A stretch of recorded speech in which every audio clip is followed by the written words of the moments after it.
there, everybody. Welcome back to another segment of Weather in the Bible. We have had quite the forecast in this series. We've had wind, we've had hailstorms, stones.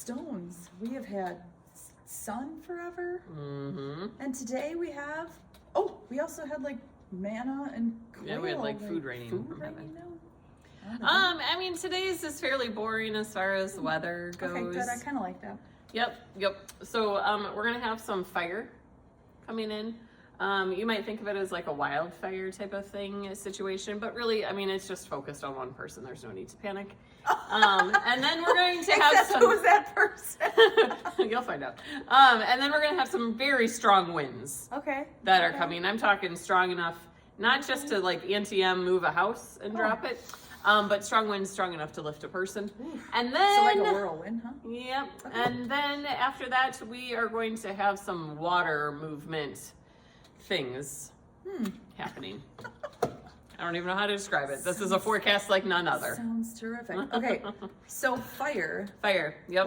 Like Moses in a bush? We're talking like chariots of fire. Oh, like dun dun dun dun. Yeah, not the song. Oh. Like a literal chariot. Like swing low on fire. Sweet chariot. And then, some like for to take Elijah home. Yes, exactly like nice. that. Okay. All right, for those of you guys that want to follow along, today's story is in 2 Kings chapter 2. Okay. The very first verse already gives us a little foretaste of what's coming later, and it says, when the Lord was about to take Elijah up to heaven in a whirlwind, Elijah and Elisha were on their way from Gilgal. So they're just walking. Okay. Two friends. So like you and I. Just often. walking, walking, going where they need to go. And it says, then move into verse 11. As they were walking along and talking together, two friends just casually. Kind of like we are catching right up. A chariot of fire and horses of fire appeared and separated the two of them.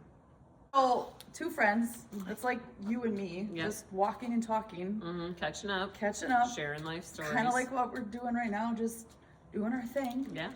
And then all of a sudden, chariots of fire with horses of fire literally come and just bam. Separate the two of them. Okay. Yep. So they separated the two of them. And then we get our whirlwinds. Okay. And then it says, and then a whirlwind came and took Elisha up to heaven. Elijah up to heaven. Yep. Elijah goes up to heaven. Elisha's like...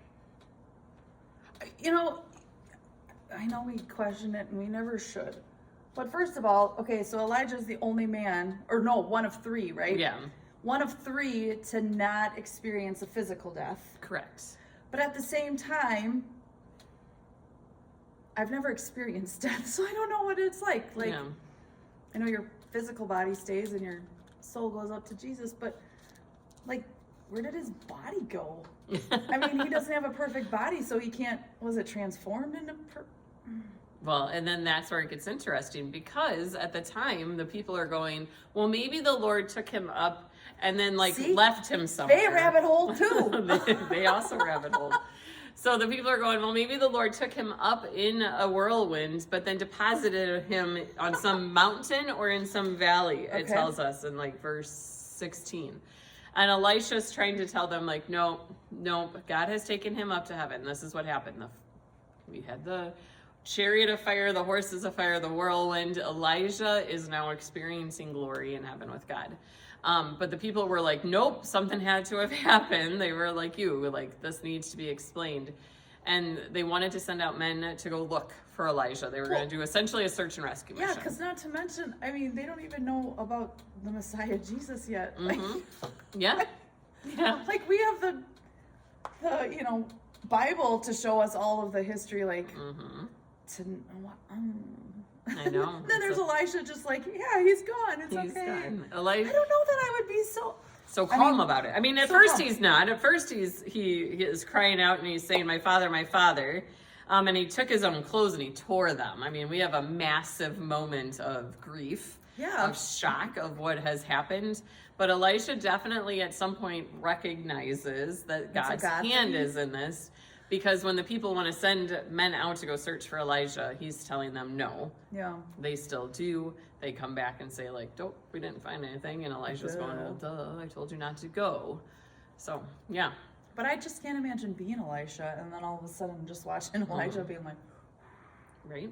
And then it gets I was better gonna because say, there's that's a not third even part the- to yeah, our that's not weather even the here. worst. So when Elijah is taken up into heaven, he essentially leaves behind his jacket. He Of loses course, his 'cause jacket in that moment. His Why cloak. would you not? Why Yeah. would you take that? And Elisha picks it up, and he takes it with him. And he goes to the bank of the Jordan, and he takes the cloak and he strikes the water with it, and then the water parts. And he crosses over to the other side of the Jordan. So we got a whole Red Sea thing We again going on. We have a whole thing. We've got chariots and horses of fire. We've got a whirlwind. We've got Elisha's deep grief of tearing his clothes and anguish, to the point then that he just picks up Elijah's stuff and is like, touches the water with it. It separates and he goes to the other side. So I know what when we get to heaven, we will know all things and we won't have any questions.